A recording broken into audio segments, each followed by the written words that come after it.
कहते हैं ना, कठिन मेहनत और कभी न हार मानने वाली जज्बे से इस दुनिया की कोई भी मंजिल फतह की जा सकती है। मंजिल जितनी ऊंची होगी, संघर्ष भी उतना ही बड़ा होगा। हमारी आज की कहानी एक ऐसे ही शख्स की है जिन्होंने न सिर्फ अभूतपूर्व सफलता हासिल की है, बल्कि औरों के लिए भी प्रेरणा का एक मजबूत प्रतीक बने हैं।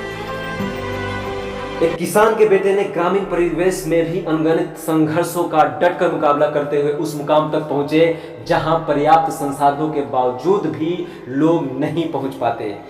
मैं इसी तरह की मोटिवेशनल स्टोरी आपके सामने लेकर आता हूं जो कि रियल लाइफ से जुड़ी होती है। अगर अभी तक आपने मेरे इस चैनल को सब्सक्राइब नहीं किया है तो वो कर लीजिए, क्योंकि ये फ्री है, और साथ में बेल आइकन भी प्रेस कर दीजिएगा ताकि जो मेरा अगला वीडियो बने वो आप तक पहुंच सके। तो चलिए कहानी शुरू करते हैं। राजस्थान के प्रहलाद मीना एक गरीब किसान परिवार में पैदा लिए। उनके माता पिता जमींदारों के घर काम किया करते थे। वो जिस परिवेश से आते हैं वहाँ शिक्षा का बिल्कुल महत्व नहीं था, लेकिन शुरुआत पढ़ाई में दिलचस्पी रखने वाले मीना के माता पिता भी नहीं चाहते थे कि उनके बच्चे भी मजदूरी कर अपना जीवन यापन करें। उन्होंने गांव के सरकारी स्कूल में ही 10वीं तक की पढ़ाई पूरी की।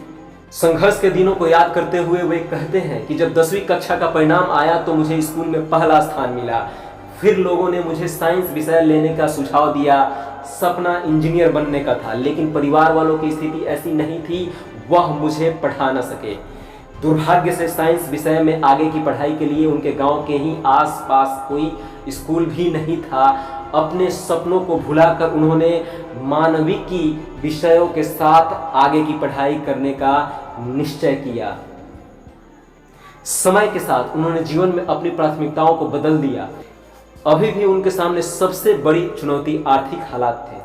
वे बताते हैं कि जब वे 12वीं कक्षा में थे तब उनके गांव से एक लड़के का चयन भारतीय रेलवे में ग्रुप डी में हुआ था, यानी गैंगमैन के रूप में हुआ था। सो उसी समय उन्होंने अपना लक्ष्य भी गैंगमैन बनने का बना लिया और तैयारी में लग गए। बीए द्वितीय वर्ष में उनका चयन भारतीय रेलवे के भुवनेश्वर बोर्ड में गैंगमैन के पद पर हो गया। यहाँ जॉब करने के दौरान ही उन्होंने कर्मचारी चयन आयोग द्वारा आयोजित होने वाले संयुक्त स्नातक स्तरीय परीक्षा में बैठने का फैसला किया और उन्हें रेलवे की मंत्रालय के सहायक अनुभाग अधिकारी के पद पर नियुक्ति मिली। यूपीएससी परीक्षा में सफलता का परचम लहराना कोई साधारण काम नहीं था। कई बार असफल होना पड़ा, लेकिन हार न मानते हुए उन्होंने संघर्ष को जारी रखा। उन्होंने 2013-2014 में भी मुख्य परीक्षा देने का अवसर मिला। 2015 में प्रीलिमिनरी परीक्षा में सफलता नहीं मिली तो उस वर्ष उन्होंने वैकल्पिक विषय हिंदी साहित्य को अच्छे से तैयार किया और 2016 के प्रयास में सिविल सेवा परीक्षा में सफलता प्राप्त की। वर्तमान में वे भारतीय पुलिस सेवा यानी आईपीएस में उड़ीसा कैडर के 2017 बैच के अधिकारी हैं।